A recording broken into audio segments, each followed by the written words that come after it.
Bom dia a todos, sejam muito bem-vindos. Nós estamos muito felizes de receber vocês aqui em nossa casa, na Universidade Federal de Uberlândia. Esse tema tem nos unido desde o ano passado, não é? A linguagem é um tema que tem nos unido desde a primeira versão do primeiro colóquio Lecture, e agora no segundo colóquio Lecture, que teve a sua origem no primeiro colóquio, a partir daquelas discussões que nós fizemos. Nós temos hoje o segundo colóquio Lecture, o estudo da linguagem em Jakubinski, Bakhtin e Voloshinov. Então, nós estamos num caminho de verticalizar mais, cada vez mais, a nossa proposta de estudo em relação à linguagem.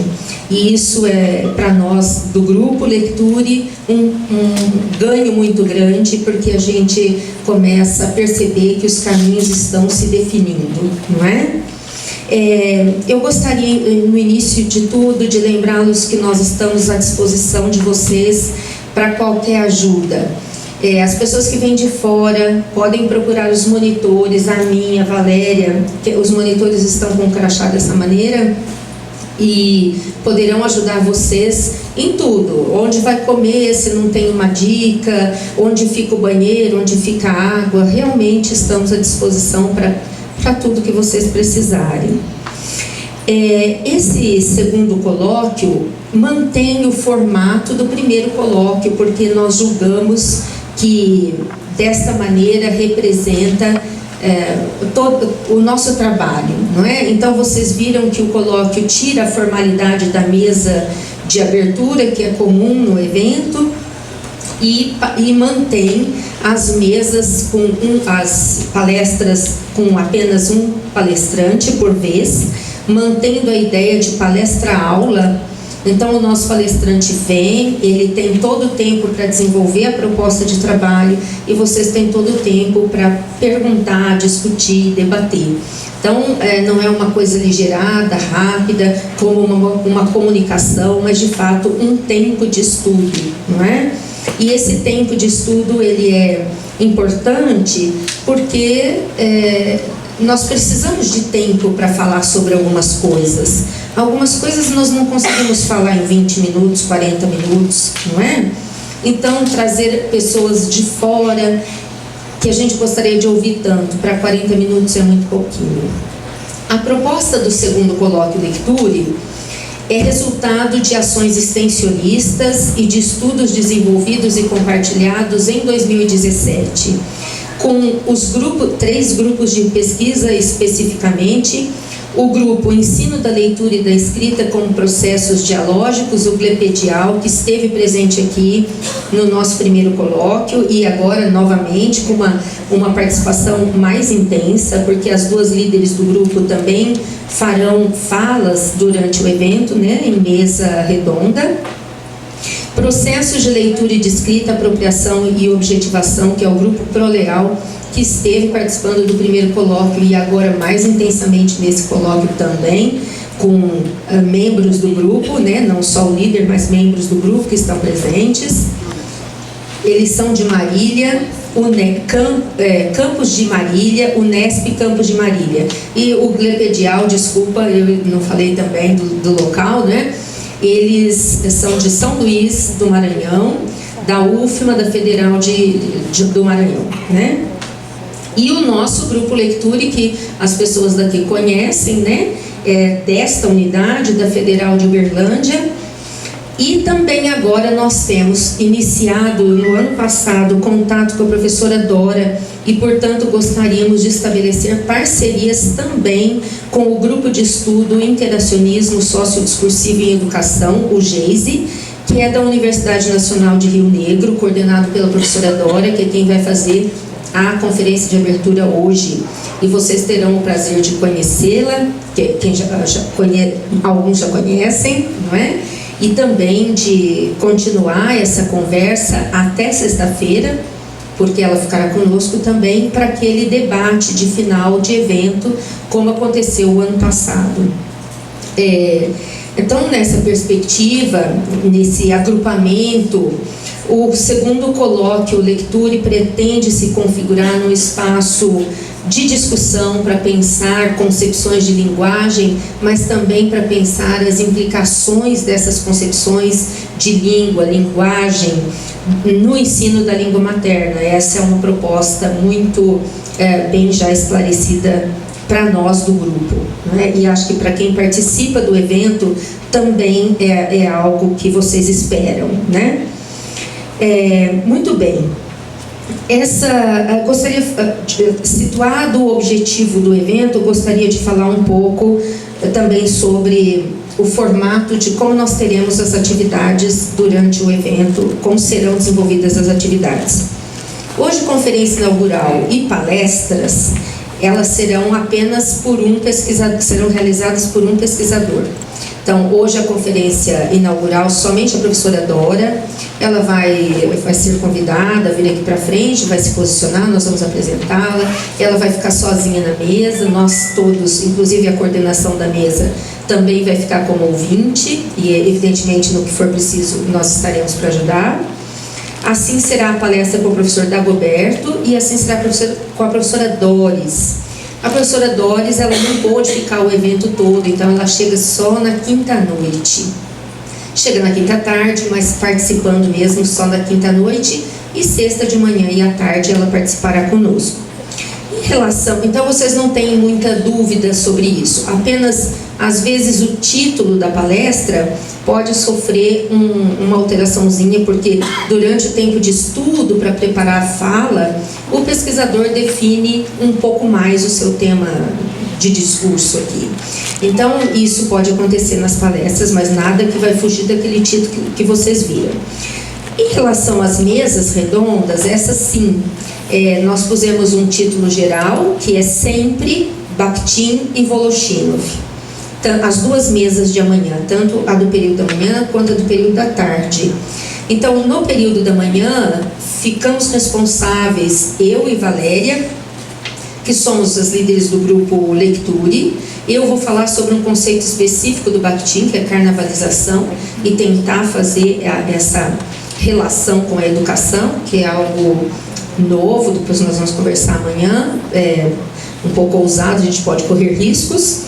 E a Valéria vai falar sobre a psicologia do corpo social em Voloshinov, o porquê que isso é importante em Voloshinov.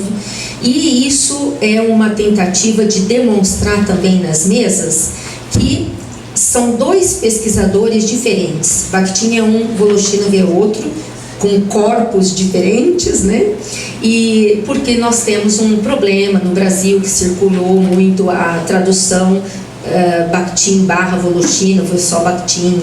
Então essa é uma tentativa também de demonstrar que são dois pesquisadores diferentes que podem conversar, mas que também têm divergências e os dois podem contribuir com a educação, e é isso que a gente pretende pensar. Na mesa da noite da quinta-feira, exatamente a mesma coisa.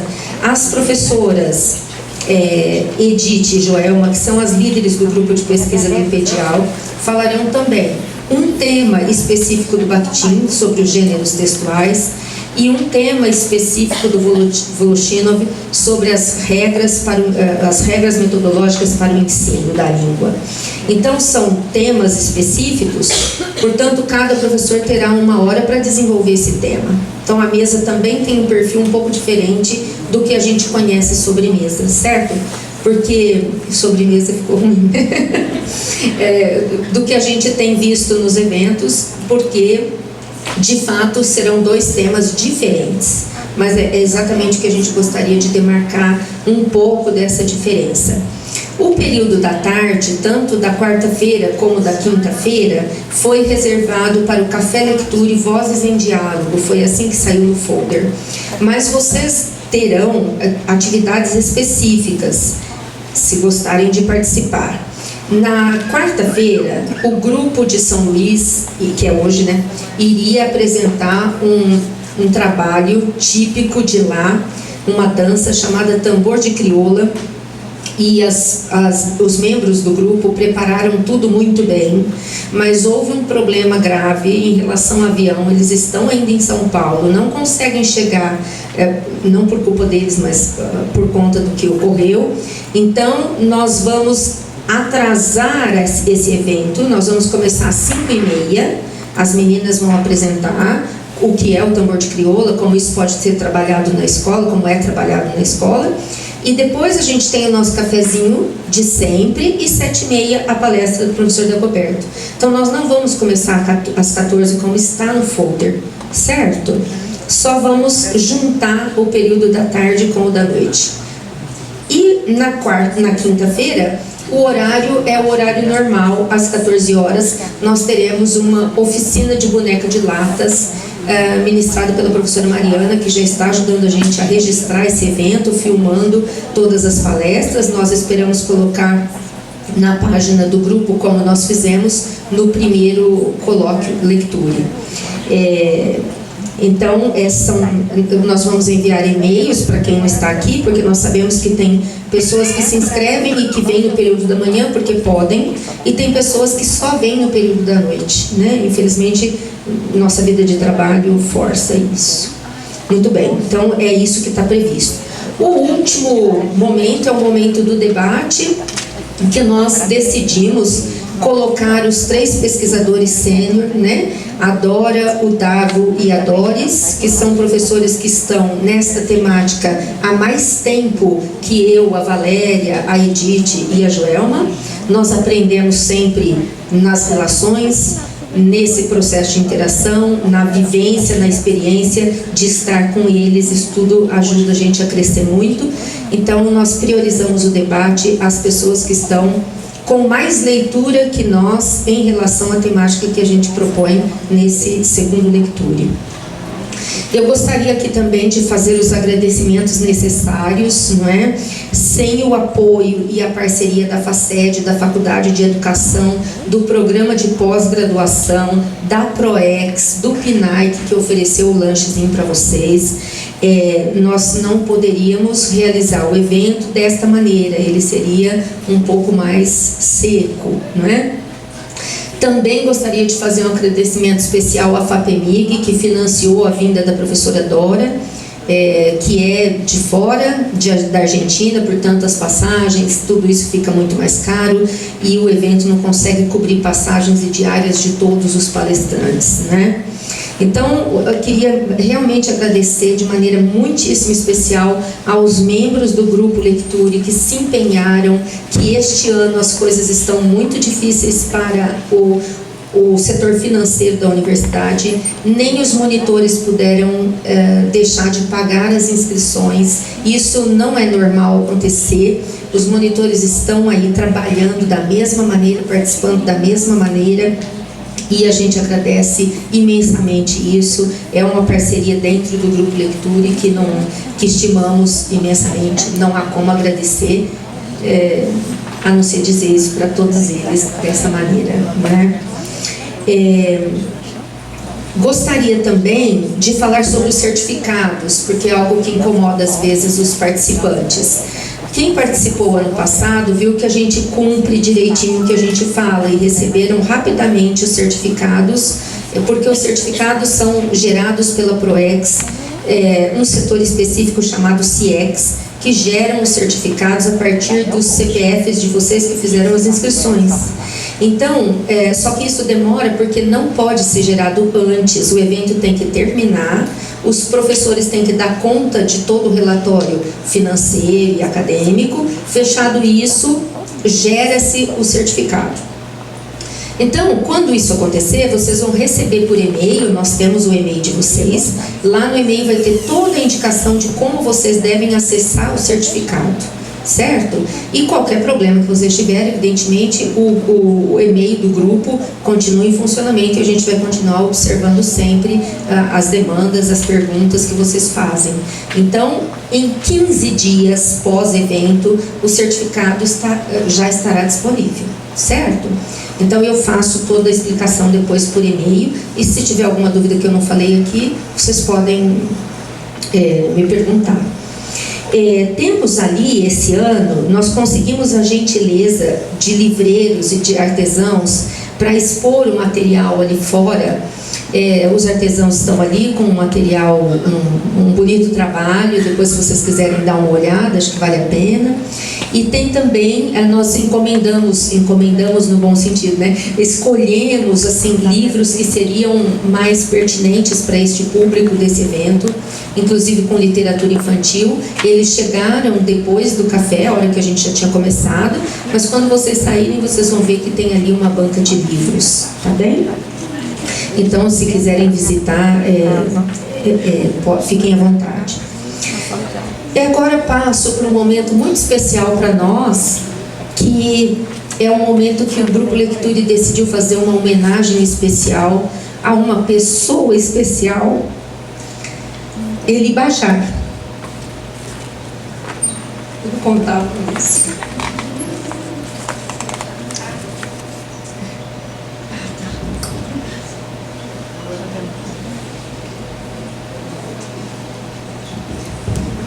O Eli Bajar foi um pesquisador muito importante para nós, porque ele foi convidado para participar de um evento quando o grupo nem se chamava Lecture.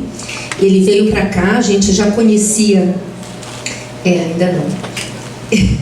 Ele já conhecia a gente já conhecia o Bajar de leituras, não é? E nós, eu e Valéria, tivemos a ousadia, vamos mandar para esse pesquisador tão importante um e-mail e perguntar se ele quer participar. E o Eli disse, claro, vou participar. E a partir do momento que ele veio aqui, que neste momento foi no 3Q, ele participou e nunca mais deixou de ser o nosso parceiro de pesquisa. Então nós criamos coisas em conjunto, não mais ele sozinho, não é? E o ano passado ele cancelou uma cirurgia do coração que ele tinha que fazer para estar presente aqui no primeiro colóquio Lecture. Então ele continua presente aqui no colóquio Lecture, porque as ideias dele continuam circulando nos nossos trabalhos, especificamente o da leitura, o do ensino da leitura com as crianças. Então nós decidimos fazer uma homenagem singela, curta, objetiva, simples, do jeito que a gente acha que ele gostaria, que ele aprovaria. Então chamo aqui o professor Dagoberto, que foi parceiro dele também, para fazer essa homenagem.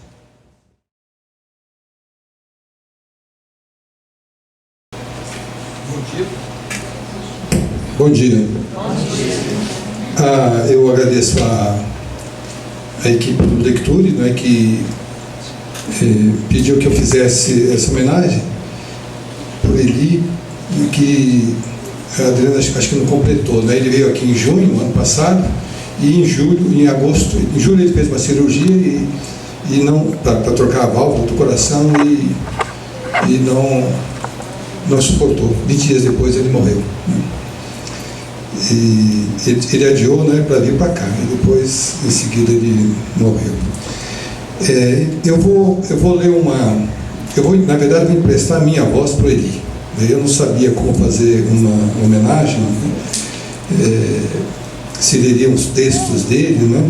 Mas em 2014, é isso mesmo, ele foi homenageado, ele recebeu a ordem uma ordem de Cavaleiro da Ordem Nacional do Mérito da França, mas ele foi homenageado aqui em São Paulo, no consulado.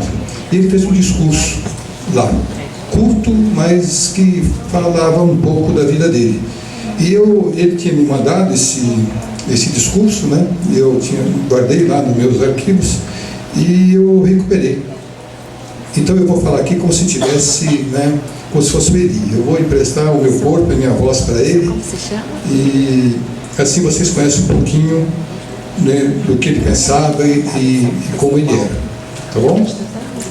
E ao mesmo tempo eu vou soltar aqui uma sequência de fotos do colóquio do ano passado e fotos pessoais que nós tiramos dele, né, em alguns momentos na França.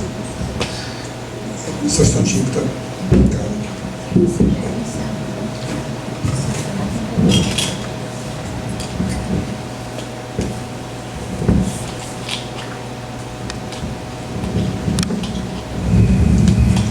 Então ele nasceu na França, né, e morreu aqui em São Paulo. Então ele diz assim: eu Quero agradecer ao senhor embaixador, que fez o deslocamento desde Brasília até São Paulo, e através dele, agradecer àqueles que me julgaram digno de receber as insígnias de Chevalier de l'Ordre National do Mérite. E ele diz: caros amigos, por ocasião da minha chegada a São Paulo em 1988, como adido linguístico, trabalhei no BAL com Ivone Fernandes, recentemente admitida aqui como secretária. Não se tratava de um clube de dança, BAL. BAL quer dizer Bureau d'Action Linguistique. Vindo de Châlons-en-Champagne, mergulhei na vida da megalópole e aprendi a me deslocar e a organizar a agenda de maneira nova. Dediquei uma parte do meu tempo aos centros de línguas, onde conheci Gislene. Essa instituição paulistana me pareceu tão original que Solange Parvot, que é inspetora-geral de português, falecida em 1997, e eu tentamos divulgar na França o seu conceito. Qual seria? Reunir numa mesma escola uma oferta e uma demanda diversificada em línguas estrangeiras, que uma escola sozinha não poderia assegurar.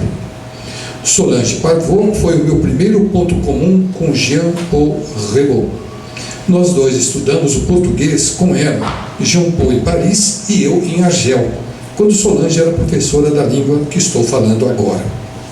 Na época, alojado pelo Dr. Pedro Kassab, no Liceu Pasteur Marinho, trabalhei com a Associação dos Professores de Francês, onde conheci professores como a Vera da PUC, que é uma universidade líder nessa época, do francês instrumental, e professores da USP, onde encontrei Cristina, Diva e Sabina. Eu faço aqui um parênteses. Foi naquele momento que tive a honra de ser recebido por Paulo Freire, referência para mim desde a época argelina, então secretário municipal da Educação de Luísa Erundina. A mudança para o Brasil me obrigou a me apropriar do português e, através dele, a adotar outra visão de mundo. Aprendizagem difícil quando não realizada na primeira infância. Distinguir aprender de ensinar, que o francês, verbo apprendre, quer dizer ensinar e aprender ao mesmo tempo. Então, distinguir aprender de ensinar, óleo de azeite, ser doente de estar doente, saber que o mar é tão lindo quanto o oceano, inversamente, que o chá brasileiro não corresponde sempre ao tempo francês. Assim, a língua estrangeira possibilita tomar consciência de particularidades e de conceitos da língua materna. Esse trabalho com a FLE, que é a língua estrangeira, durou pouco, pois Jean-Paul, que tinha assumido em 1990 em Brasília a totalidade da cooperação linguística no Brasil, queria lançar uma cooperação educacional. Ele me atribuiu a responsabilidade de idealizar um projeto na área da formação de professores alfabetizadores. Contatos foram tomados com o Ministério da Educação em Brasília e diversas secretarias estaduais. Em 4 anos ricos do trabalho em comum, com técnicos do Ministério Brasileiro e professores dedicados à sua tarefa de educadores, foi desenvolvido com pessoas de culturas diferentes uma obra singular, o Proleitura.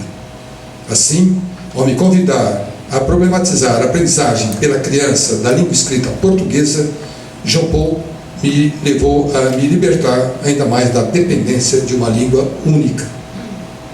Durante o encontro instituído pelo Ministério e pela Embaixada da França em Brasília, lá Ana e Jean-Paul me hospedavam em casa. E José Cortês me pediu para escrever um livro da editora Cortês, a partir das orientações do Proleitura. Assim foi editado por ele em 1994 meu primeiro livro em português, graças à vigilância linguística de Maria Lúcia, minha esposa. Esse livro continua hoje seu percurso na editora e lembro-me das viagens que me levavam com Margarida Cavalcante e Marília Lindinger, do Ministério, de estado em estado, de escola em escola, de um lugar de formação a outro, para instalar instrumentos pedagógicos, entre os quais a descoberta do texto ocupava o primeiro plano. E através dessas viagens, do Rio Grande do Norte ao Rio Grande do Sul, da Bahia ao Mato Grosso, aprendi a flexibilidade. Ao interpretar a precisão da hora marcada em função das regiões, aprendi que a aplicação das regras abaixo do Equador não pode imperar sobre a riqueza das relações humanas. Entendi que o brasileiro se constrange onde o ar não circula, enquanto o francês fica doente, dans le courant d'air, na corrente de ar. Em 1994, Jean Paul e eu, em fim de contrato, tomamos o mesmo avião rumo à França, deixando aos nossos sucessores a responsabilidade de um pró-leitura instalado em 12 estados.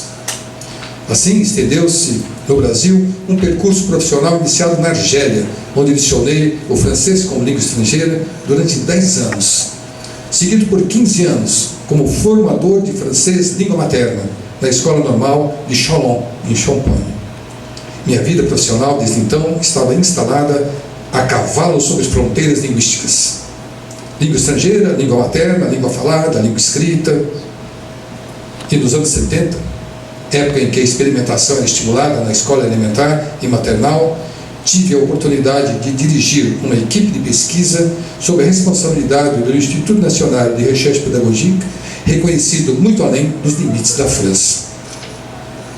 E através dessas passagens de fronteiras, adquiri a convicção de que a aprendizagem da escrita é uma conquista de linguagem e que reduzida ao domínio da transposição de letras em sons, o objetivo da escola e dos planos de alfabetização é a causa profunda da produção de analfabetos funcionais.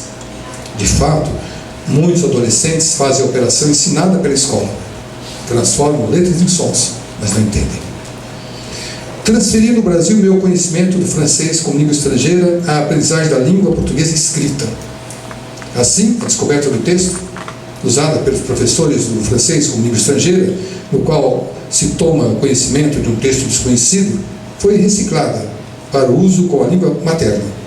E através desse instrumento, o aluno é convidado a compreender antes de pronunciar, enquanto os métodos de alfabetização ensinam a pronunciar antes de compreender. Em 1994, fui ao Marrocos para implantar um centro de documentação e informação em Tétouan, região de antigos conflitos e hoje de encontro entre 4 línguas. De novo, trabalhei no bilinguismo com professores do Rif, uma cadeia de montanhas cobertas de neve durante o inverno. Tétouan se encontra a poucos quilômetros de Ceuta, o enclave espanhol na África. E a partir de Tétouan, Maria Lúcia e eu gostávamos de subir no Jebel Moussa, a coluna de Hércules africana, e vislumbrar o rochedo de Gibraltar, a coluna de Hércules europeia. Entre as duas se agitavam as águas do oceano estreito que Tariq, chefe do exército árabe, atravessou em 711 para conquistar a Europa. E do lado oriental descansavam as águas azuis do Mediterrâneo. Do lado ocidental, as águas verdes do Atlântico batiam a costa onde, no Sulho de Satã, de Paul Claudel, que inclusive foi diplomata no Rio de Janeiro em 1916, Juarez espera a volta de Rodrigue das Américas. Tétouan foi fundada por árabes de Ronda, expulsos da Espanha, pouco tempo antes da capitulação de Granada, em 1492, ano da descoberta da América. Eu voltei ao Brasil com Maria Lúcia, que tinha aproveitado sua estadia para desenvolver um projeto de formação de professores na área do teatro, na Escola Superior de Formação de Martim, perto do Porto Antigo de Tétouan. Desde minha volta a São Paulo, já aposentado, fui chamado por Edmir Perrotti para trabalhar com um projeto de bibliotecas interativas por ele idealizado. Chefe do Departamento de Biblioteconomia da Escola de Comunicação e Artes da USP, ele me ofereceu a oportunidade de trabalhar com bibliotecas de vários estabelecimentos. Foi aí que conheci Ivete Marcela e, convidado por Edmir, assumi um curso de pós-graduação na ECA.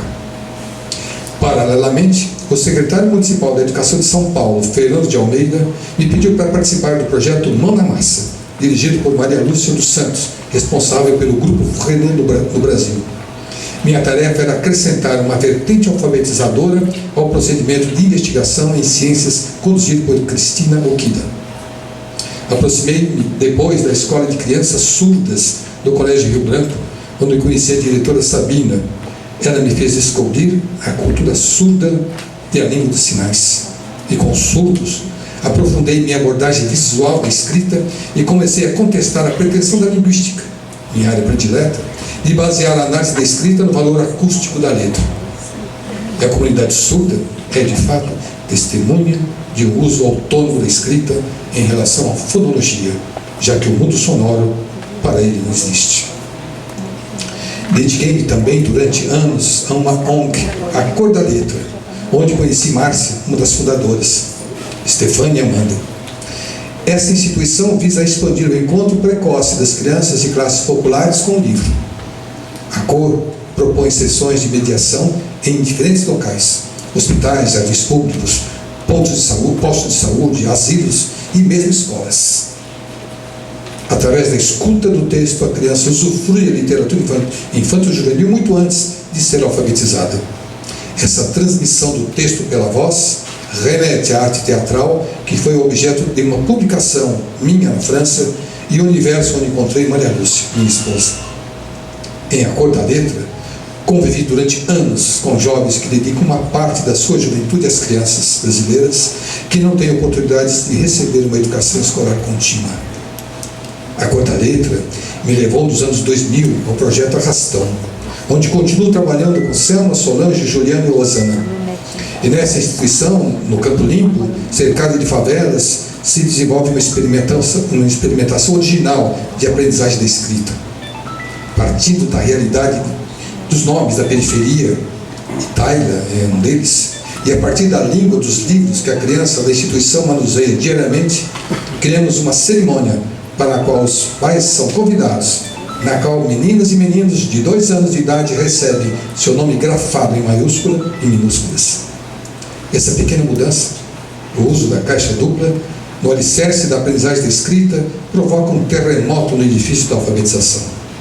O Arrastão desenvolve hoje na criança uma consciência gráfica, graças à qual ela sabe que cada caractere, o do smartphone e do tablet, unidade visual, manuseável e silenciosa, é responsável pelo significado. E nessa experimentação da periferia, Otávio, uma criança com 2 anos e 3 meses de idade, reconhecia em maio desse ano os 20 nomes dos colegas da turma. Assim, Arrastão recebe visitas que vêm do centro do estado, ou de Minas Gerais, para observar crianças realizarem atos de escrita. Esse refere a uma visita do pessoal aqui de Uberlândia e do pessoal de Marília, na Prêmio. O Arrastão vem formando usuários da escrita que, como fazem os surdos, se apropriam da linguagem diretamente pelos olhos. Esse trabalho, conhecido por Anútica de Oliveira, antecessora de Jean-Luc Puyot, levou-a a me convidar para assessorar os professores da Arca do Saber, instituição da favela de Vila Prudente, apoiada pelo Consulado da França em São Paulo, representada aqui por Joelma, sua diretora, e por Fred, seu presidente. As conquistas do Arrastão geraram interesse por parte de Fabiana Cruvinel, secretária de Educação de Marília, que me solicitou a implantação da mesma metodologia naquele município com o apoio de Dagoberto, professor da Unesp e amigo.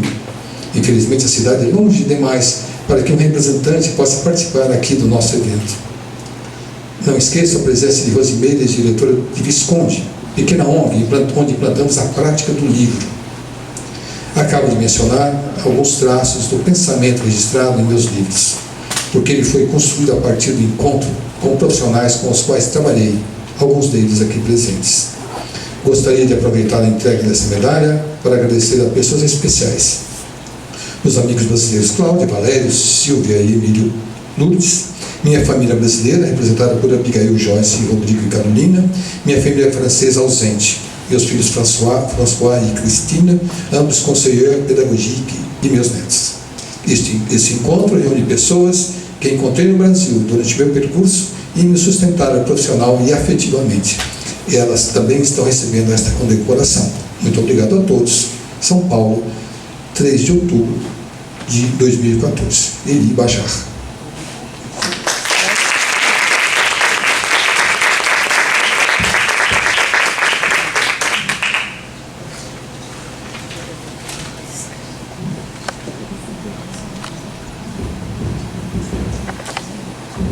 Muito obrigada, professor Dagoberto. Esse material é rico para nós, conhecemos um pouco mais do Eli. Nós estivemos presentes na entrega da medalha e agora tivemos o prazer de conhecer o belíssimo discurso que ele fez e um pouco mais da sua trajetória. Sabíamos que era longa e ele demonstra isso na fala. Muito obrigada.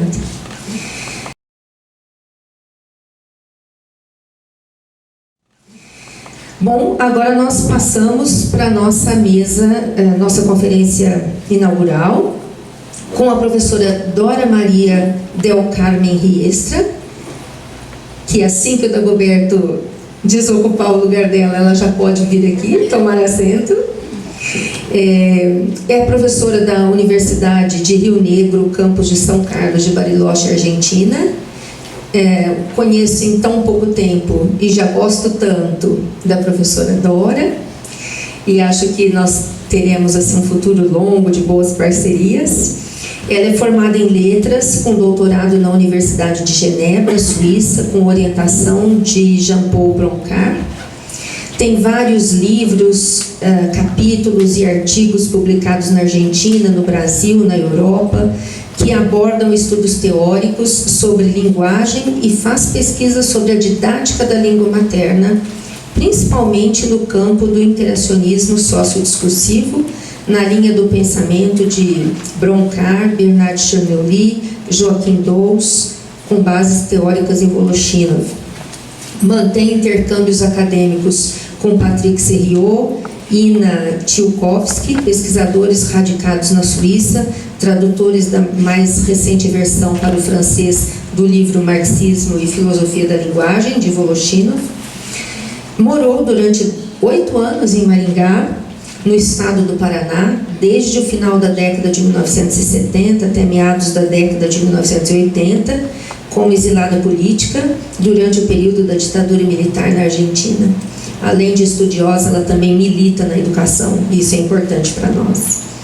Vem ao Brasil com frequência para participar de eventos científicos como esse aqui. Conhece bem a história e a política do Brasil, sua cultura, seus costumes, sua língua. Por essa razão, ela fala muito bem o português brasileiro e vocês não terão problemas de compreendê-lo. Apesar de seus muitos compromissos em Bariloche, ela é completamente ativa, muitas atividades desenvolve ainda. Aceitou a vir nesse colóquio, motivo pelo qual queremos agradecê-la imensamente. Estamos muito felizes de recebê-la aqui na Universidade Federal de Berlândia.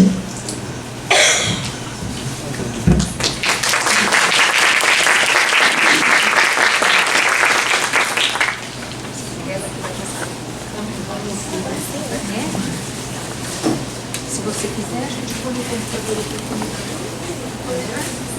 Ela prefere. Eu acho que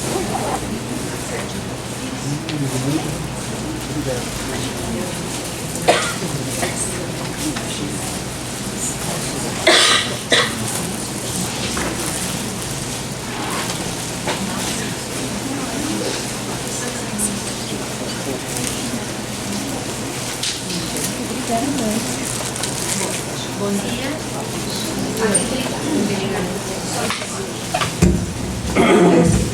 Bom dia. Bom, agradeço muito o convite das duas pesquisadoras do grupo Lecturi, ¿no?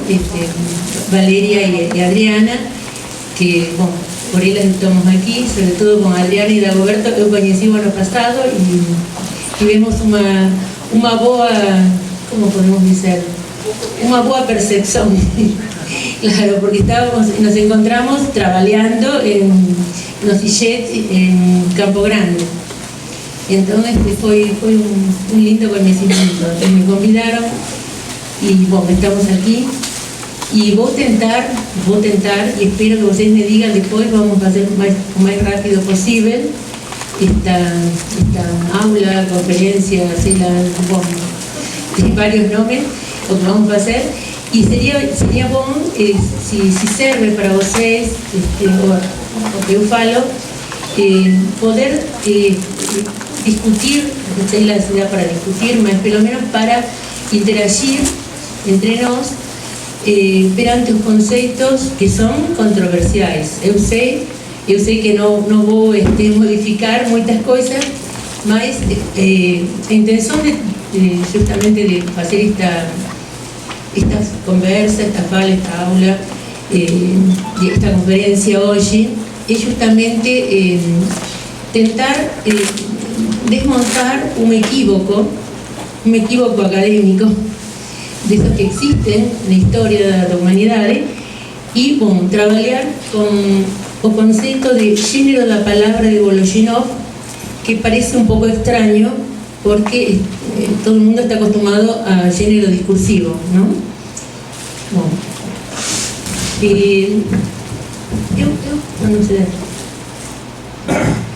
eu organicei esta fala en 3 partes, ¿no? A primeira é do contexto de produción do conceito xénero da palabra, a segunda é do contexto de recepción do conceito de xénero discursivo. Aquí já ten uma información. E a terceira parte sería a didactización do conceito de xénero da palabra como xénero textual. O sea que son 3 conceitos que na realidade son un só. Y vamos a referenciarlos en un autor que es Voloshinov. Primero tenemos que comprender que a cultura rusa en Europa no é a mesma coisa que China ou Japón. Como dice Serió, es uma cita de Patrick Serió, un eslavista da Universidade de Lausanne, que foi quem decidiu recuperar ¿se escuta? Recuperar a produção dos anos 20 e 30, entre os anos 20 e 30 da Revolución Rusa, da Revolución Socialista, que tenían sido esquecidos, guardados, que no estaban presentes, sobre todo en Europa, y llegaban muy parcializados o malentendidos, como fue en el caso de los textos de Voloshinov. Entonces, esto es lo que él dice sobre la cultura rusa, que no es la misma cosa que la cultura europea. Entonces, ¿cómo se construyen estos conceptos? Es importante para entender lo que quisieron decir, lo que escribieron, ¿no? Está escrito, son documentos. Bueno, olhem aquí, actividades de lenguaje, actividades verbal, actividades linguaxeira o linguaxante serían sinónimos. O sea, esos sinónimos son como para entender o concepto de actividades de falar dos rusos, ¿sí? O sea que tem uma tradición propia de Rusia sobre este concepto de actividade, além de conceito marxista materialista dialéctico que a gente pode acrescentar depois das leituras e sobretudo dos autores da época da Revolución. Então, esse conceito já vem de Baudouin de Courtenay, y Jakubinski toma ese concepto, desenvolve más, ¿sí? Porque estudia a fala, y después vamos a ver un poquito esto, y Voloshinov continúa el proceso de conocimiento sobre a fala dialogal de Voloshinov, que coincide con el concepto de lenguaje de Vygotsky. Eu não vou tratar de Vygotsky aquí porque não dá tempo, mas eu trabalho muito com a referência de Vygotsky, ¿no? O concepto de lenguaje en lenguas y ensino sobre todo. Y bueno, y después Leontief y Luria, que son los discípulos, me parece que basta, ¿no? ¿Sí? Los discípulos de Vygotsky, que continuaron con las líneas que él no alcanzó a desenvolver. Porque tanto, un dado así histórico, tanto Vygotsky como Voloshinov morreron muy jóvenes, de 35 y 34 años. O sea que no, estaban na plenitude ou no começo e morreron. Entón deixaron unha produción que é programática, que serve para nós pesquisadores de educación do século XXI. Bueno, no quiero falar moito porque senón me va a faltar tiempo. Bueno, estos anos 20 e 30, un dado son. Tanto Voloshinov como Vygotsky conocían lo que acontecía en un mundo occidental, lo que acontecía en Europa y en América. Por ejemplo, tanto Vygotsky sobre todo tiene una influencia de James muy importante. Y yo creo que para nosotros es interesante leer James hoy, para entender el concepto de emoción, que ainda es un concepto do cual abrevamos, ¿se dice? ¿Se entiende? No mundo hoy. O sea, é un autor norteamericano que escreveu no ano 2010, morreu no 2013, acho, non estou muito segura con os dados, mas é por aí, e era coñecido por estos autores. E bom, ten moita influencia en Jakubinsky. Jakubinsky cita directamente varias veces para o concepto de percepción a James. No voy a entrar, estoy indo por outro lado. Bueno, a questão é a seguinte: os rusos coñecían os europeos e os americanos, mas os europeos non coñecían os rusos. Ese é un dado para nós importante, porque o eurocentrismo é unha cultura tanto lingüística como ideológica, e bom, esa gente discute até con algúns pesquisadores franceses como Rastier, que é ben consciente disso, e ele mesmo fala, ¿no? E tamén Broncar. Entón, os lingüistas rusos procuraron discriminar o fenómeno da linguaxe práctica da linguaxe poética. Esa era a preocupación deles. Entón, para estudar a fala dialogal, Jakubinsky se baseia nisso, ¿no? É importante como dado. Bom, as origens do dialogismo, do estudo do dialogismo na tradición rusa, está entre os anos 1915 e 1930, nos estudos de Jakubinsky, que a gente coñece, está traducido no Brasil antes que en español, foi traducido ao portugués. Eso é muito bom para vocês. E agora nós estamos tentando, fizemos já a tradução de francês ao espanhol, porque estos trabalhos, agora máis para frente vou explicar como se está trabalhando para recuperar os textos dos anos 20 e 30. Entón, foi Jakubinsky, mas continuando o traballo do Sherba. Isto tamén é interesante. Os rusos trabalhaban continuando o traballo do que tiña sido seu profesor. Tiña unha continuidade nas pesquisas, que nos textos de Vygotsky, se vocês coñecen, está iso. O sea, Vygotsky sempre pega os autores referenciais na época, discute con eles, cuestiona, mas pega alguna coisa deles. Entón, esa construción colectiva do coñecimento acho que é unha questão consciente e ideológica ao mesmo tempo, non? Eu acho. Bom, o conceito de diálogo en Voloshinov, que está baseado, como ele mesmo segura ou afirma, en Jakubinsky e a Ivanova, que é a primeira que registrou, pelo menos o que recibí como registro coñecido disso, ¿no? En unha publicación que la fez, que nos hicimos a traducción de un libro Bastín, Vygotsky y Socios Revisitados, no ano 2010. Ela dice que foi o profesor Jakubinsky, que teve influencia en él y que ambos escribían na revista de Gorky, y por eso tiene un contacto directo y a influencia é muito clara. Cuando a gente lee, interesante esa experiencia, ler o libro que tem aquí de Jakubinsky traducido e o libro de Voloshinov, ainda con a última traducción que tem aquí, mas a gente pode achar as influencias lendo os textos directamente. Eso é muito interesante facer, ¿no? Ler os textos directamente. Bueno, estos tres conceptos, para nós diferentes, lingua, fala e linguaxe, en ruso no se diferencian. En ruso se pode dizer con diferentes palabras ou diferentes termos e tem o mesmo significado de linguaxe en lingua ou fala. Eso dito polos rusos, Para nós é muito difícil entender isto, porque temos a diferenciação dos conceitos, mas para eles, en un momento usan un, outro momento outro. Isto é cultural. Entón, isto tamén para nós é un aprendizaje. As linguas son as culturas, as linguas son as culturas dos povos, son as linguas que já falaba Humboldt no século XVIII.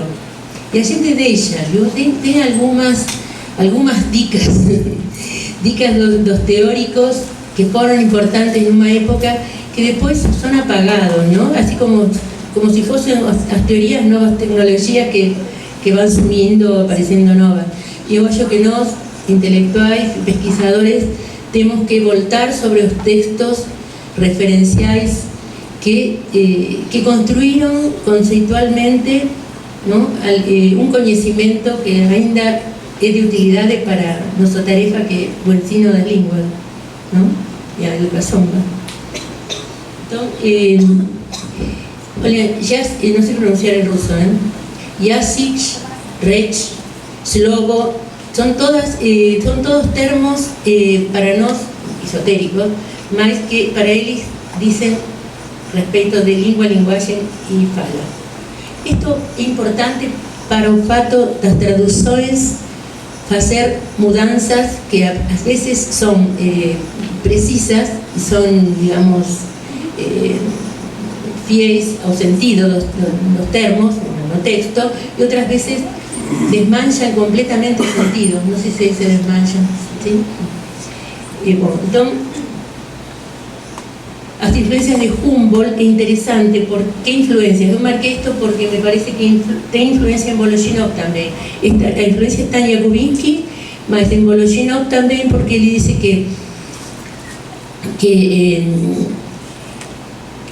que as diferentes formas de falar, não? A fala poética, a fala científica, a fala, digamos, a lógico-científica, fala Humboldt, linguagem poética e linguagem cotidiana seria, não? Já registros são praticamente os gêneros da palavra de Voloshinov, só que ele não falou em gêneros.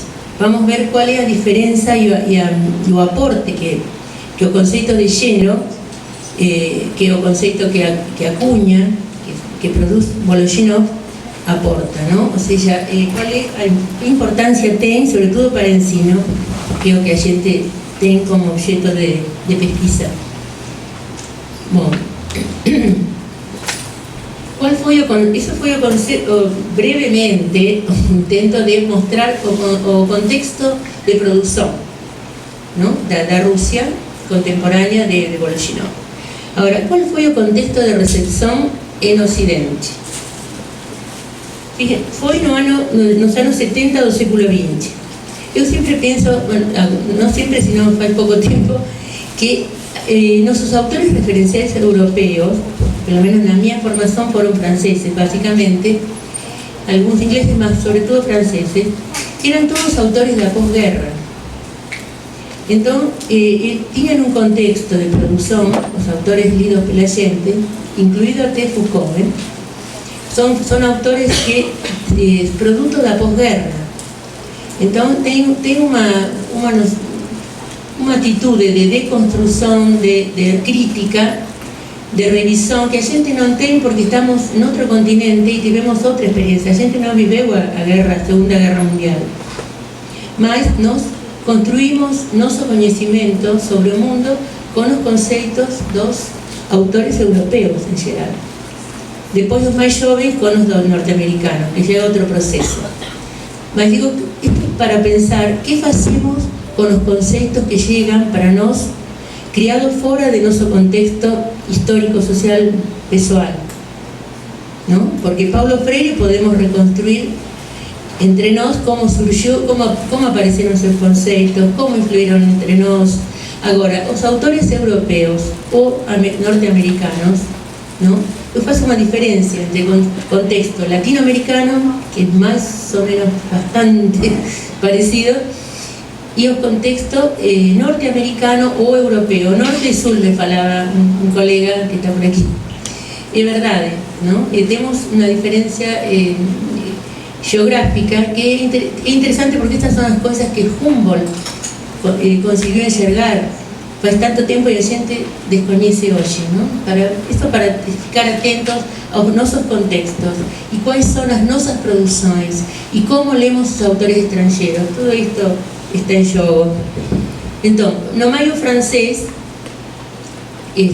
Bourdieu mediando tudo isto, a Cristeva fazendo as traduções. Pensemos nesse contexto da universidade se revoltando, foi isso, não? E alguns trabalhadores apoiando. Só que, bom, foi um momento no meio francês que teve algumas mudanças, como criar novas faculdades, novas universidades. Mas, nesse contexto é que aparece o texto de Bakhtin, que foi levado justamente por no era rusa, más era de Europa del Este, búlgara, cristeva, y el entón presenta como géneros discursivos, porque fez a traducción para o francés. O termo de discurso, discours, c'était le terme de l'époque. Estábamos en plena época también de Foucault, que Foucault criticó justamente a partir del término discurso. Entonces, ese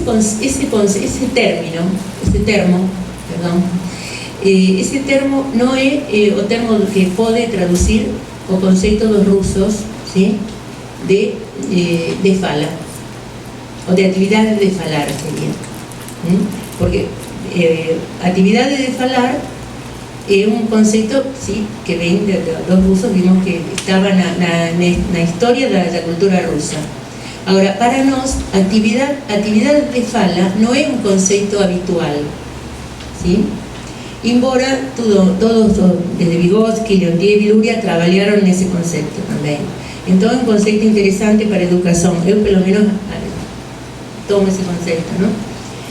Bueno, então, aquí a questão pasa por que significa género da palabra versus, en contraposición con género discursivo o género de discurso.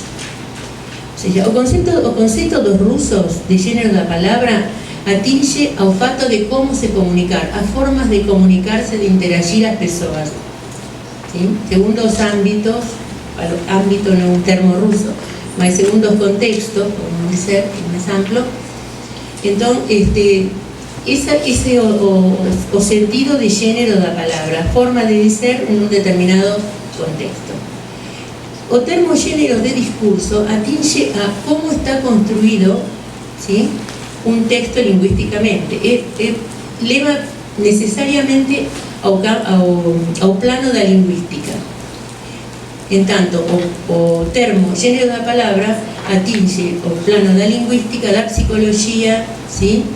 E da filosofía. É unha posición epistemológica, ¿sí? Perante o que facemos con as palabras dos humanos. Como falamos? Non falamos como a xente imagina, eu penso que vou falar aquí. Non, aquí eu estou falando na medida en que vocês esperan alguma coisa de mí. Eu vou tentar ajustar o máximo que puder minha fala ao que vocês esperan disto. Iso é unha questão social, non é unha questão individual. Aquí está o no epistemológico de Voloshinov. As formas de dizer, os géneros da palabra, son formas de dizer sociais que determinan a construción do enunciado. Vai dizer ele, hoxe falamos en texto. Vou tentar facer ese funcionamento. Vou facendo como unha aula, como me falaron, mas eu sei que as coisas a veces fican un pouco misturadas, mas vou tentando tomar aos poucos os conceitos. Bom, en ruso o conceito de discurso non existe, xente. Entón, se non existe o termo, como vamos traducir iso? Non é que non existe o termo, perdón, non existe o conceito. Entón non ten tradución. O que non existe non pode ser traducido.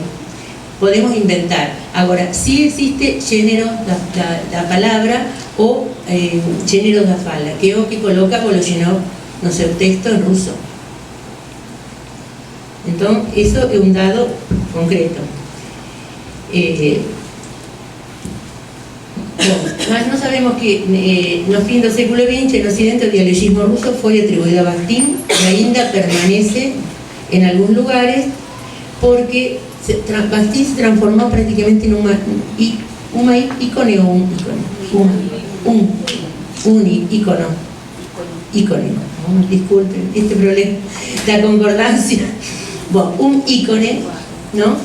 Do dialogismo e é en alguma medida, o que vou dizer corre por miña conta, é unha simplificación, é un reduccionismo perante a complexidade que significa o dialogismo. O sea, o conceito de interación é un conceito moito complexo que cando se fala en dialogismo eu percibo moitas veces que é evadido ese conceito, mas ten que ser tido en conta.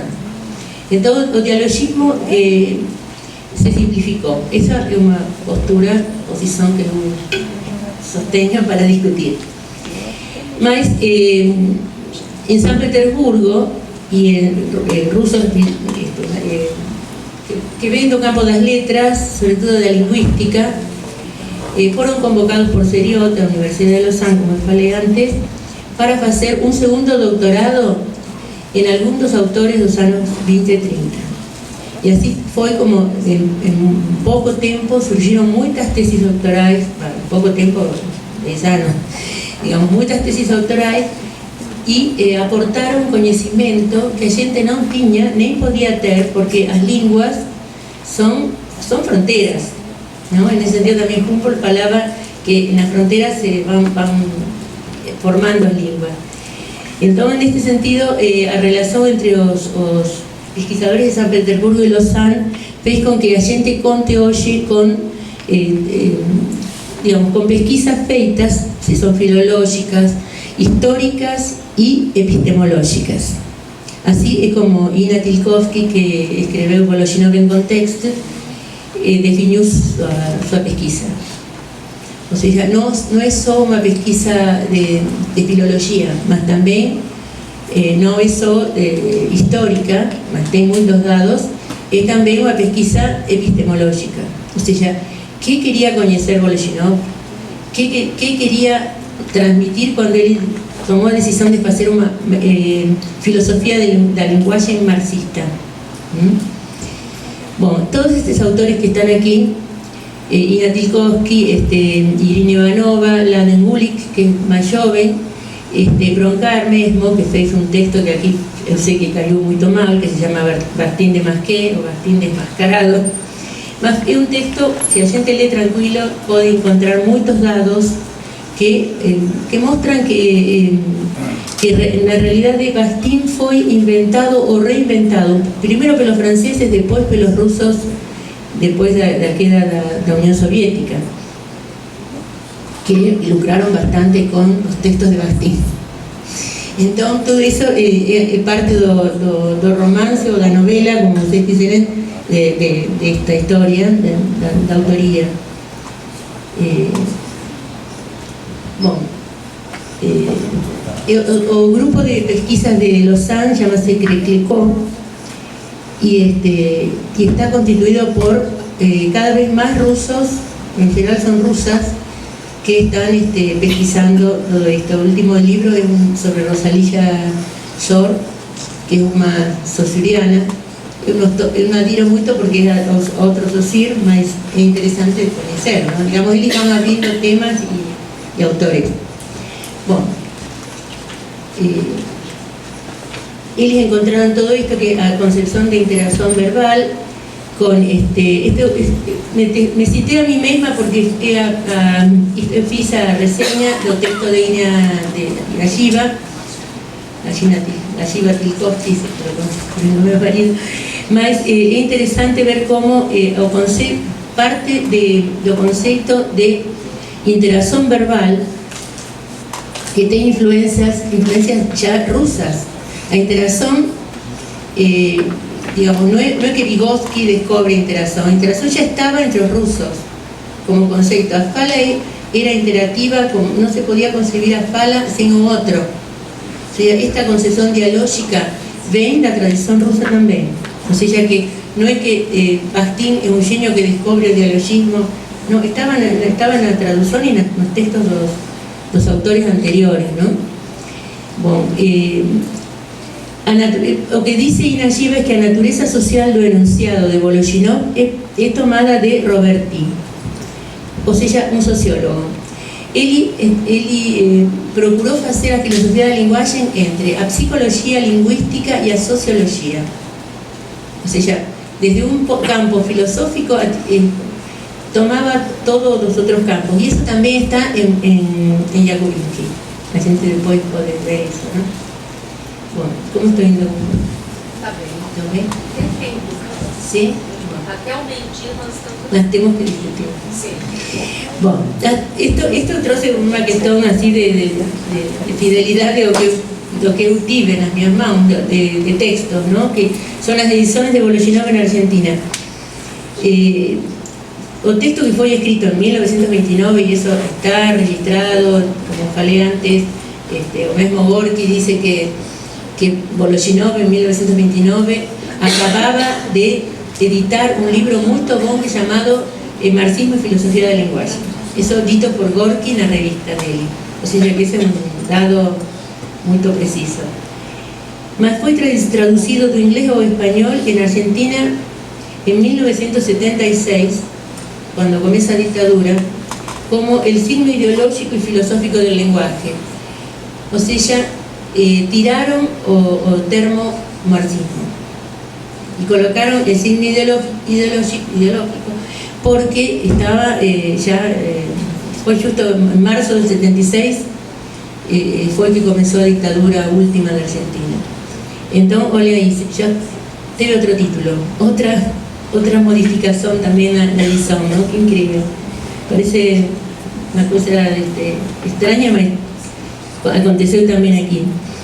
En 2009, son 2009 y que tenga otra edición, que es una que yo tengo aquí, que es a de olha como son las cuestiones de las ediciones.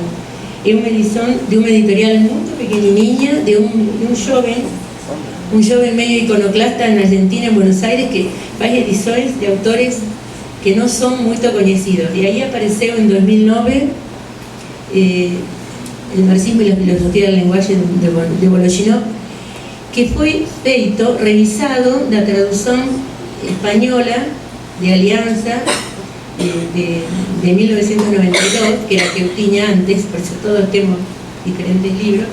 Esta fue revisada por Tatiana Bubnova, una rusa que vive en México, más que no osó modificar o termo discurso, porque era una decisión que no estaba, no sé, la visión de los editores de Washington.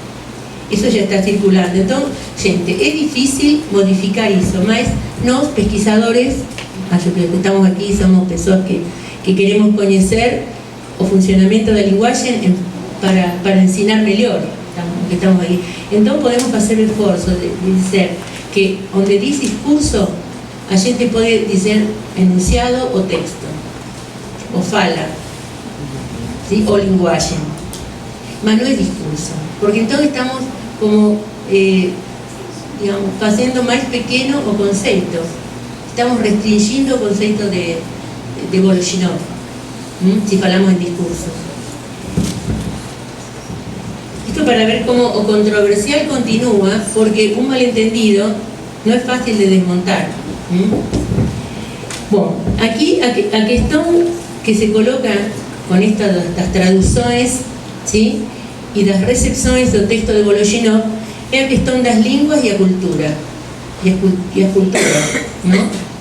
O sea que cuando nos pasemos una traducción de un autor, tenemos que explicar por qué tomamos esa decisión, por qué traducimos de esa manera y no de otra. Porque si no, o malentendido continúa circulando, ¿sí? Y entonces estamos inventando, todo bien, la gente puede inventar, mas en nuestro campo, y en este caso, cuando el autor existió, escribió, y el libro fue publicado, tenemos que intentar ser fieles, y sobre todo cuando es útil, pensando en la pragmaticidad del trabajo, ¿no? Cuando es útil para el ensino esto. Es mucho más útil lo que el concepto de discurso, de género discursivo, que implica una generalidad, y aliás, yo que vengo del campo de lingüística, ahora me tengo formado después en educación, yo percibo que a veces se fala en dialogismo, como hablaba antes, de un modo muy superficial, sin aprofundar un análisis siquiera del discurso. ¿O qué se entiende por análisis del discurso? Ahí estamos en otra cuestión, ¿no? Porque análisis de discurso no tiene nada que ver con este género discursivo, traducido pelo medio francés, como si fuese género la palabra. Entonces, por eso digo, es un malentendido conceptual importante. Bueno, o diálogo en Voloshinov como definición do enunciado y fundamento do concepto de género. Esto para mí es como llave para entender el concepto de de género da palavra. Ele fala que um enunciado concreto não é uma abstração linguística. Nasceu, viveu e morreu no processo de interação social dos participantes. Ou seja, o enunciado que nós tomamos como texto é um objeto empírico para Voloshinov. Isso é uma das novidades que ele aporta e é fundamental para entender o conceito de gênero da palavra. Ou seja, se produz só uma fala dialogal no enunciado.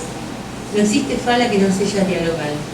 Isso já está colocado por Jakubinsky antes. Y Voloshinov acrescenta que esa fala dialogal se produce con enunciados que son únicos. Esto fue aquí teve controversias para comprender este concepto de Voloshinov. Por eso digo, a gente tiene que estudar, discutir y entender qué quiere decir que un enunciado es concreto y es único. Porque el proceso de interacción es justamente se produce en un tiempo, ¿no? En un tiempo y en espacio, sí. Ah, perdón. Bueno.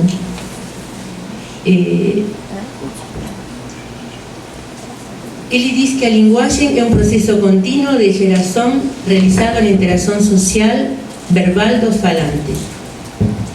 Este processo contínuo de geração é porque justamente a linguagem é uma atividade.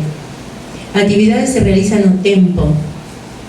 Então, a gente às vezes perde de vista, ou perde a visão de que quando nós falamos estamos usando tempo. Estamos usando tempo e não podemos reproduzir o que estamos falando. Sim, podemos copiar, podemos escrever, sim. Mas este momento é único na fala. Isso é o que ele percebeu. Então, é uma descrição que ele faz, igual que Jakubinsky, uma descrição física, fisiológica até. Estaban no campo das ciências naturais, ¿sí? No interesaba a fonética, sino cómo a través dos sons se producían estas interacções. Quase a mesma coisa foi o que interessou a Saussure para colocar a questão do signo. Mas esse é outro tema que não vamos a tomar aqui. Mas é assim, eles têm coincidência epistemológica neste sentido, não? Então, ele encontrou metodológicamente umas formas de diferenciar os gêneros, que para nós, na didática das línguas, é muito importante. Olha, ele diz que tem uma ordem metodológicamente fundamentada do estudo da linguagem deve ser a seguinte: formas e tipos de interação verbal em relação às suas condições concretas, ou seja, o contexto. Formas de enunciados concretos de algumas ações verbais en íntima relação com a interação, cujos elementos são esses enunciados, ou seja, os gêneros de ações verbais, determinados pela interação verbal na vida e na criação ideológica. O que quer dizer tudo isto? Que nós, quando falamos, temos que falar o que se espera de nós nesse contexto. Não podemos falar outra coisa, senão estaríamos loucos. Ele está descrevendo isso, que se não tem um tema que se desenvolve porque é o pertinente nesse momento, nesse lugar, não tem interação verbal. Então, isso seria o que eu chamo sentido depois. E depois, daí este é o texto dele, que está colocado com 3 números, simplesmente para ver as três ordens, não? As 3 formas que ele vê. E daí uma revisão das formas da linguagem, tomadas em sua versão linguística habitual. Isso quer dizer que as formas da linguagem seriam a parte discursiva propriamente, ou seja, lingüística. Que palavras usamos para interagir? Quais são essas palavras dentro de cada língua, obviamente, ¿no? Então, eu marquei em vermelho porque são formas e tipos de interação, formas de enunciação concretas e formas da linguagem. Ou seja, ele tentava fazer uma metodologia. Pensem que é um livro que ele lo cual él consiguió hacer a primera parte. O sea, era un programa de pesquisa y él no terminó, estaba escribiendo la tesis doctoral, o sea, estaba trabajando. Entonces, esto no es para ficar tristes, mas es para decir que las pesquisas tienen que ser continuadas, la gente no es único, así genio que descubre, sino que es un trabajo colectivo. Esto estaba muy claro en esa época. Estos autores pensaban en grandes, así, programas muy compridos, porque se podían continuar, otros continuarían, ¿no? Esa es un poco a visión de estos autores, porque todos, Vygotsky también tiene un programa que no consiguió atingir. Entonces, género verbal o da palabra. Hasta aquí después abrimos esto para discutir. Sería la misma cosa verbal o da palabra, o también de lenguaje, o también de fala. O sea, como que a gente puede escolher, porque serían casi que sinónimos, dices. Entonces, além do conceito do diálogo como forma verbal, enunciação da interação, Vologinov introduz o conceito de gênero da palavra da vida cotidiana. Ele, está descobrindo uma coisa nova, como Saussure também.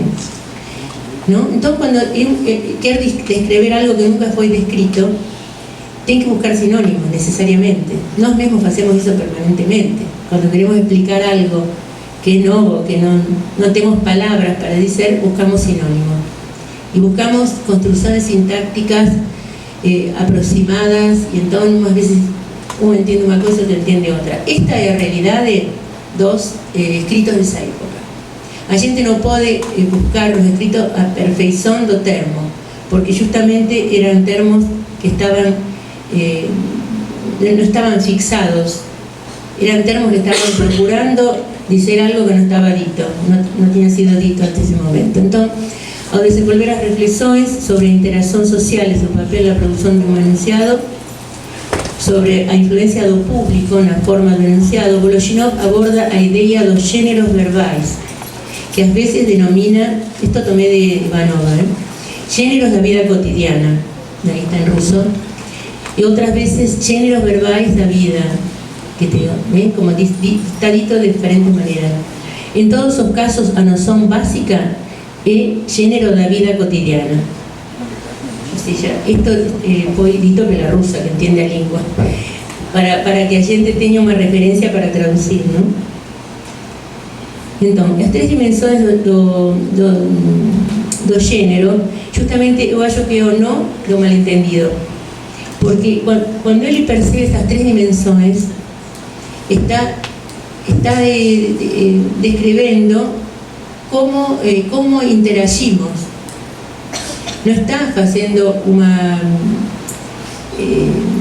uma construção teórica da forma de falar dos humanos em geral, sino que está mostrando cómo se producen las interacciones verbales concretas.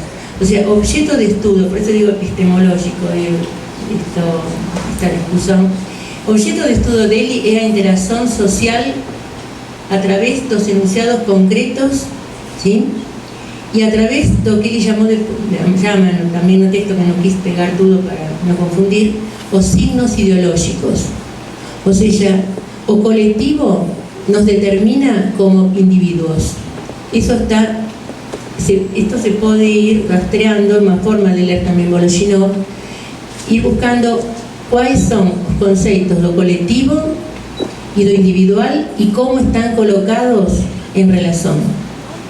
O sea, no es que lo individual está inserido en lo colectivo, o colectivo es lo que determina mi individualidad. Y ese termo, digamos, para nos latinoamericanos, tiene mucho a ver con los nosos contextos sociopolíticos, no para los europeos. Entonces ahí tenemos las discusiones, por ejemplo, sobre qué es signo ideológico en Vologinov, qué entendemos por signo ideológico. Es interesante la discusión porque lleva a abrir más los conceptos, ¿no? No sellar. Bueno, estos tres niveles de análisis simultánea serían o comunicativo, o de conteúdo y o lingüístico. como 3 dimensiones de actividad verbal que se producen necesariamente en un contexto específico de comunicación. Fue formulado 30 años antes das teorías da pragmática. O sea, a pragmática foi uma novidade, ¿sí? Que bom, chegou às aulas nos anos 90, mas é uma novidade dos anos 80, sempre são 10, 20 anos, entre os conceitos teóricos e como chegan às aulas. Então, isto foi feito muito antes, só que não chegou, porque não podia chegar. A Europa foi o tamiz, a peneira, digamos, desse conceito para nós. Então, agora podemos recuperar a través do texto original, não? Mas, na época, e também porque hoje, depois do século XX, já temos todo um percurso na linguística que faz com que a gente possa entender estas concepções complexas, ¿sí? Que, digamos, que fogem do dualismo, não? Porque está o paradigma da complexidade entrou um pouco como paradigma, então a gente está acostumado a poder olhar de diferentes ângulos. Isso foi feito por Voloshinov antes. Bom, esto ya más o menos lo dice. Aquí a influencia de Fosler fue importante porque a relación entre o colectivo e individual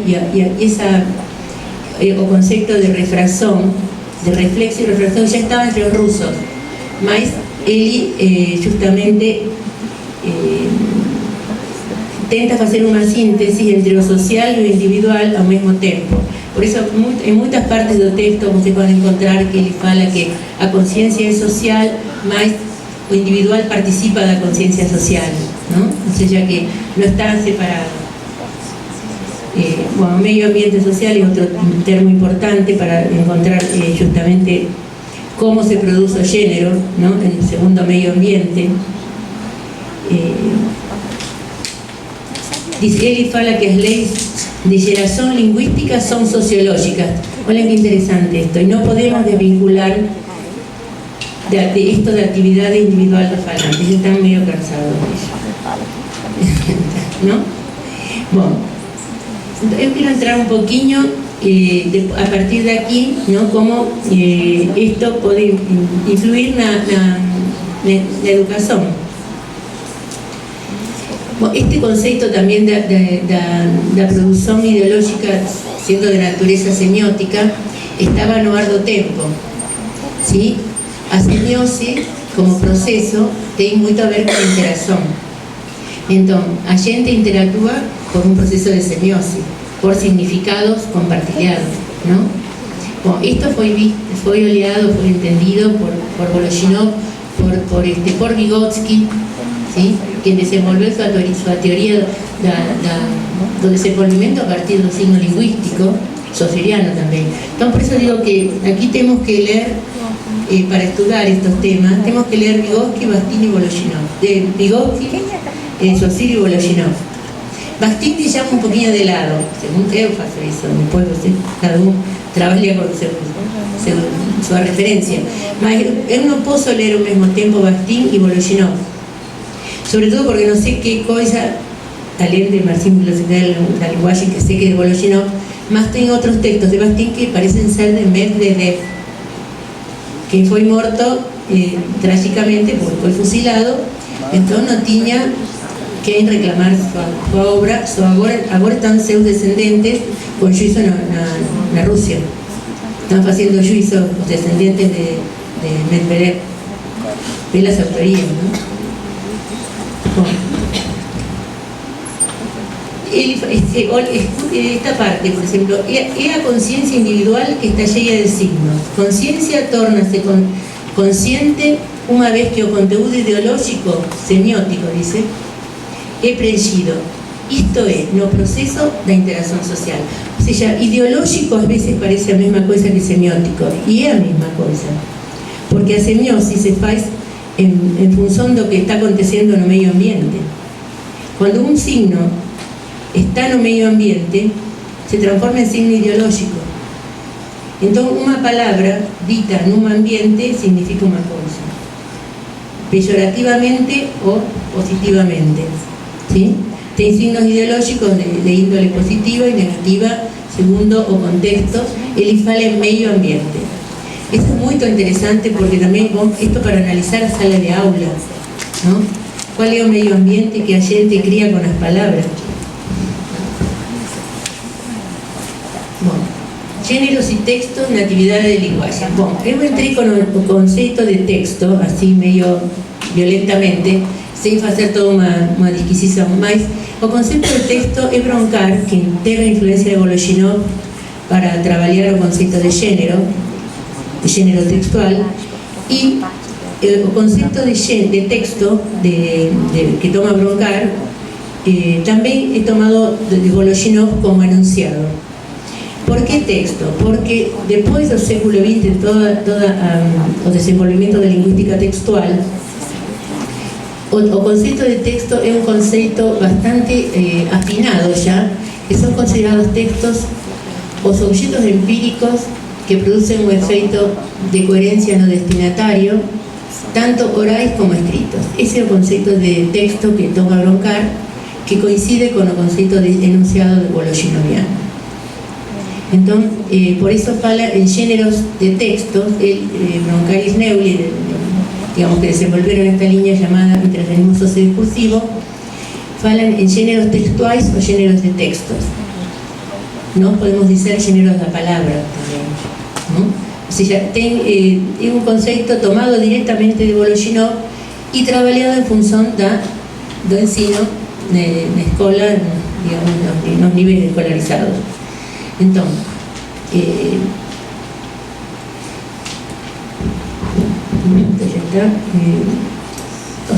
segundo Broncar dice que los géneros se adoptan y se adaptan. En ese sentido también se basa en Voloshinov para decir que existen los géneros en la sociedad y la gente se insere en esa forma de ser, y cada vez que la gente se insere en un género está adaptando, adopta y adapta ese género. Entonces eso también es interesante para ver cómo enseñamos en la escuela esa adopción y adaptación de los géneros, ¿no?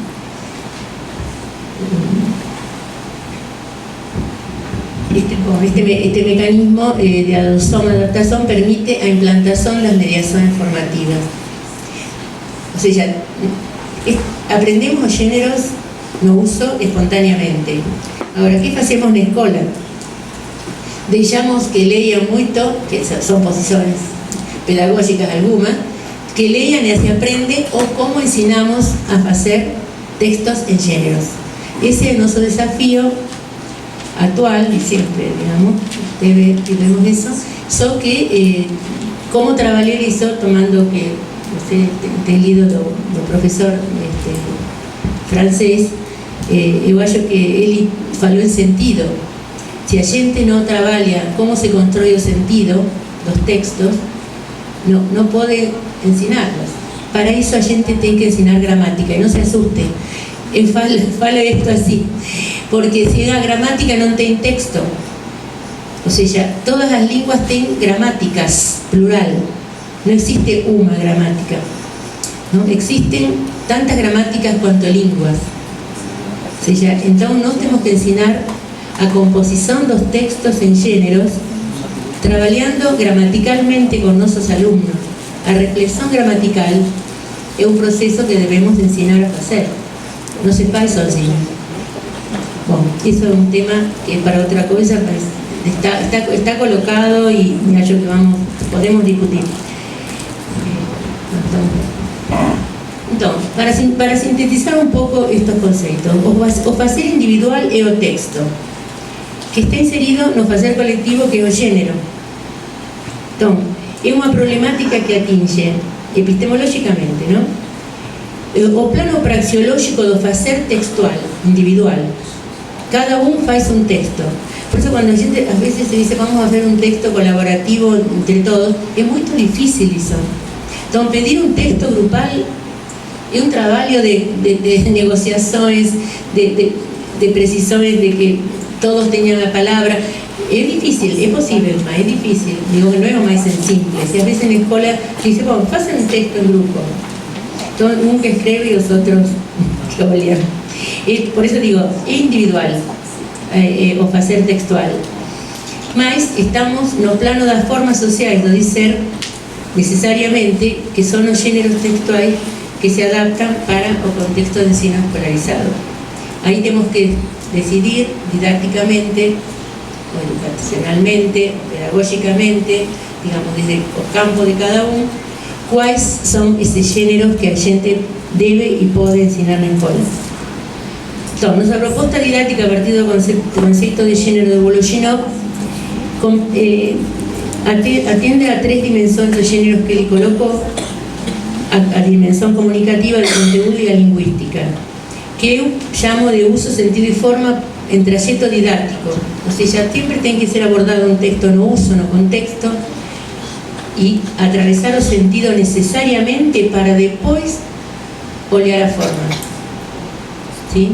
Por eso tengo una práctica bastante estandarizada, que es la práctica de encontrar formas lingüísticas no texto. Faça o sublinhado dos verbos. Encontre 5 adjetivos. ¿Para qué serve eso? Digo, ¿no? Eso no es justamente trabalhar o sentido do texto. O contrario de trabalhar o sentido do texto.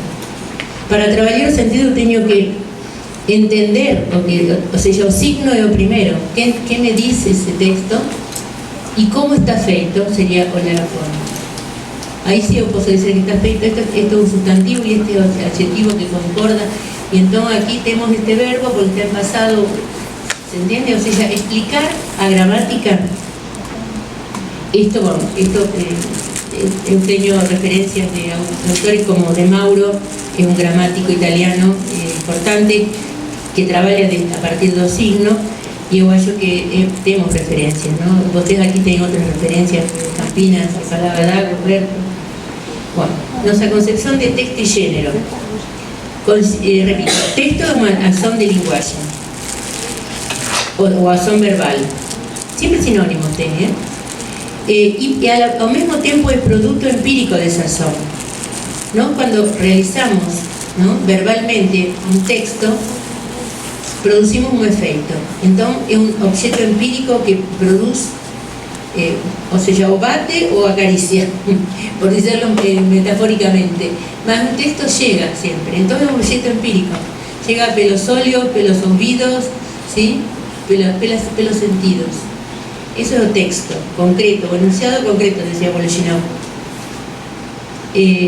Bueno, aquí ayuda a teoría de actividad de Leontief. Broncar se baseia también en Leontief, porque Leontief desenvolve esto de Vygotsky, la teoría de actividades, la lenguaje como teoría de actividades. Por eso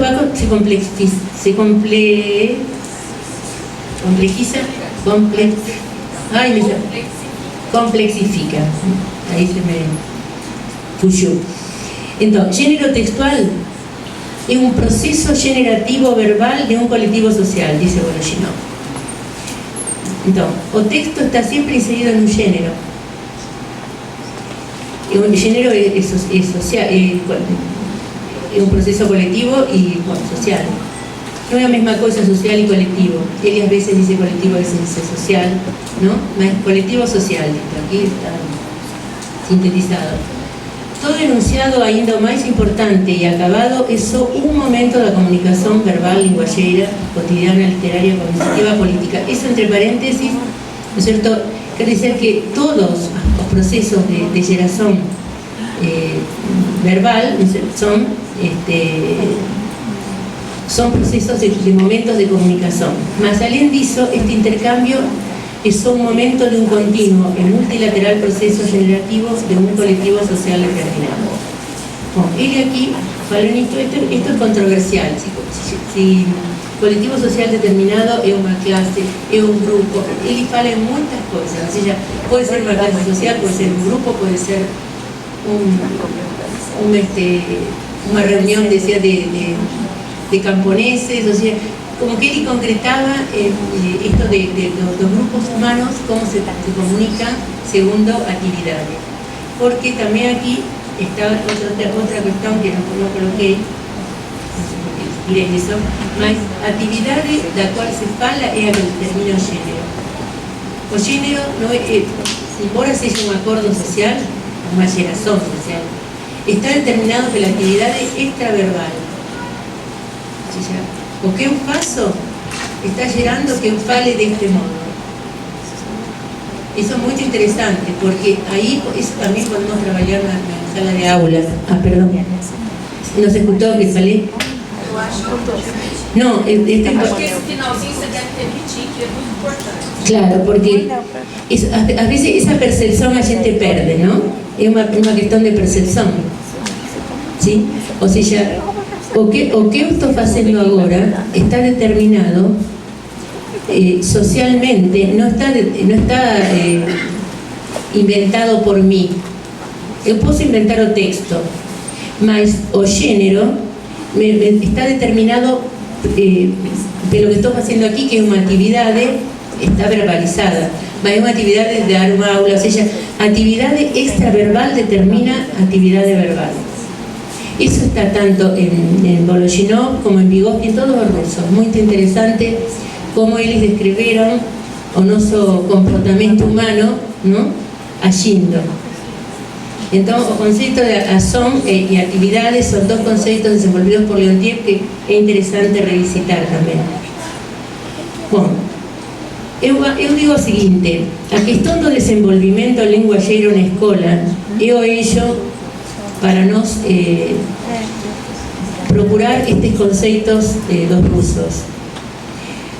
O conceito de desenvolvimento que foi desenvolvido, abordado por Vygotsky, eu acho que é o eixo para todos nós que somos educadores, porque as pessoas nos desenvolvemos segundo as outras pessoas, o que nos dicen, o que fazem conosco as outras pessoas. É tão complexo e delicado quanto um médico que entra numa sala de cirurgia, ou mais ainda, porque nós intervimos nas cabeças, nos cérebros, nas mentes, nas almas, o que vocês quiserem, nos espíritos das pessoas. Então, isto que a gente não trabalhou neste momento, porque não é o tema, mas é a questão do desenvolvimento. E os gêneros, no sentido volosinoviano, justamente são as ferramentas que temos para trabalhar com os alunos e ajudar os desenvolvimentos humanos. Os desenvolvimentos são auto. Isto é interessante de Vygotsky, não? Que as pessoas nos autodesenvolvemos, mas necessitamos da presença do outro que nos ensina, professor que ensina, para desenvolvernos más. ¿Sí? Si nos ensinan poco, nos desenvolvemos poco. Entonces, el ensino es muy importante. Yo estoy defensora del ensino. Aprendizaje también, estudiar aprendizaje. Mas aprendizaje puede estudiar un pesquisador que no está envolvido en la escuela. Os que estamos envolvidos en la escuela, tenemos que pesquisar el ensino. O qué hacemos nos con nuestras crianzas, con nuestros alumnos, os nosos universitarios. ¿Qué conciencia estamos intentando divulgar o criar o que eles tenham, ¿no? Nossos universitarios actuais? Bom, eu trabalho modestamente isto de uso como forma social dos géneros, ¿sí? Textuais diversos, que son preconstructos que nos sirven para elaborar un determinado texto que sería o sentido. Y entonces, o trayecto didáctico de uso, sentido y forma lo utilizo también en la lectura y escrita de los textos singulares. Es un aparelhinho didáctico que a gente va sintetizando, todos nós podemos hacer eso, ¿no? Con los conceptos teóricos, encontrar algunos conceptos que son instrumentais para o ensino, ¿no? Entonces, yo encontré este de uso, sentido y forma que me baseio en Voloshinov respecto a los géneros, mas también para abordar o texto como construcción empírica simultánea de tres decisiones: a enunciación segundo o destinatario, o sentido segundo o que eu quiero decir a ese destinatario, y escolia de formas lingüísticas, ¿no? Para hacer ese texto. Entonces, son tres decisiones que hacemos inconscientemente. No pensamos, mas tomamos 3 decisões simultâneas. Então, ensinar a ler e escrever tem que ser necesariamente gradativo o procesual, porque primero tiene que tener algunas herramientas para usarlas y ir afinándolas en esto. Entonces, para una crianza pequeña es importante, es posible hacer un texto oral, ¿sí? Con un texto, producir sentido oralmente. Ahora, escribir ya es un proceso mucho más complejo, porque tiene por medio apropiación de herramientas que tenga grafía, o sea, todo ese desenvolvimiento psicomotriz que es previo, ¿no? Por eso eu faço uma crítica constructiva a meu país, não sei o que acontece aqui, mas as crianças entram na primeira série, se chama assim ainda? Bom, entram e não tem isso que antes se chamava, que minha geração já teve, afinação motora, afinar, ir a afiar a motricidade. Más que coordinación, que un concepto más general, era afiar, era hacer líneas pequeñas, costurar, era todas cosas que afiar. Bueno, eso no se hace porque dicen que eso era conductista, no sé, qué etiqueta colocaron.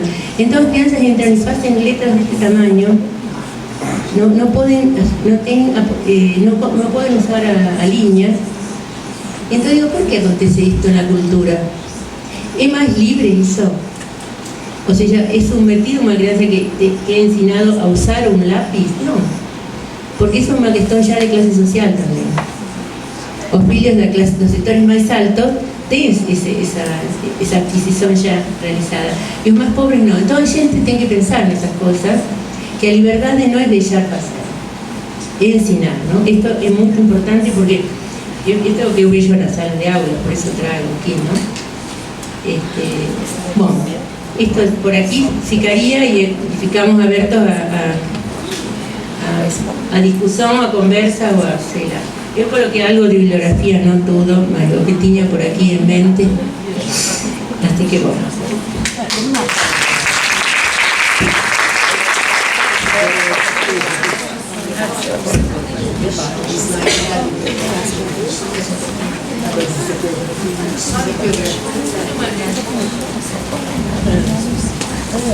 Nossa, que conferência ótima de abertura, né?